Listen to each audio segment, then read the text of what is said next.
l'entends souvent. Ah, si ce n'était pas de la première note, tout irait bien. Ou bien c'est la première note qui me stresse. Après ça, j'ai pas de problème. Ou bien encore, ma première note est toujours la moins stable, la moins belle et ça me donne pas tellement confiance pour la suite.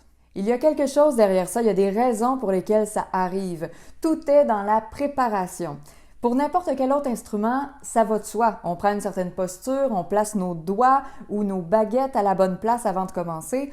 Pour le chant, pour la voix, c'est facile d'oublier cette étape-là, simplement parce qu'on a l'expérience tous les jours que la production du son démarre automatiquement dès qu'on le souhaite quand on parle. Pourtant, elle est tout aussi importante. Pour avoir une première note stable, solide et qui me rendra service pour la suite de la pièce ou de la chanson, je dois premièrement savoir exactement où je m'en vais.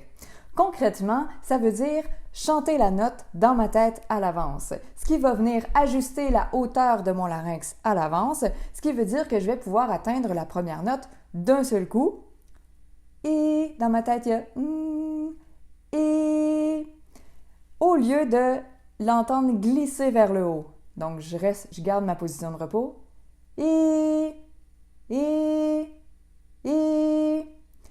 Donc, le larynx peut bouger vite, mais même s'il peut bouger rapidement, son mouvement n'est pas instantané. Donc, passer de la position de repos à la position nécessaire pour produire la note peut prendre plus de temps que la fraction de seconde que ça me prend pour activer ma production vocale. Et donc, on va l'entendre à ce moment-là prendre sa place et je vais entendre la note glisser, donc la note exacte va arriver, mais avec un délai.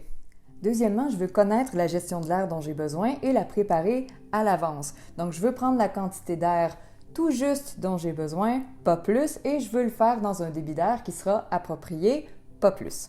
Ici, je veux me poser des questions. Donc, est-ce que je veux avoir de la rigidité dans les plis vocaux et laisser passer un peu d'air?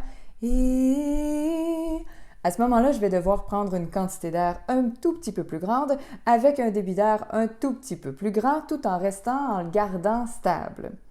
Si par contre je veux un son plein où il n'y a pas de fuite d'air, je vais prendre une quantité d'air vraiment plus petite avec un débit d'air petit, donc je vais économiser mon air en ancrant mon torse.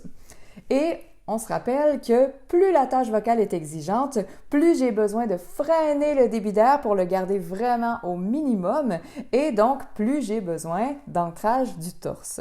Ces deux éléments-là, la note dans votre tête, la gestion du débit de l'air, plus ils sont clairs pour vous, plus ils sont bien préparés, plus votre première note va être stable, solide et va même pouvoir rendre service à la suite de la pièce ou de la chanson que vous êtes en train d'interpréter. Vous allez aussi gagner en confiance parce que quoi de pire que d'être fragilisé dès la première note, déstabilisé dès le départ. Bonne pratique et je vous souhaite vraiment que la première note ne soit plus une hantise pour vous. Préparer ses plis vocaux à bien travailler est important et toujours gagnant. Vous allez trouver un échauffement vocal gratuit juste en dessous ici. N'hésitez pas!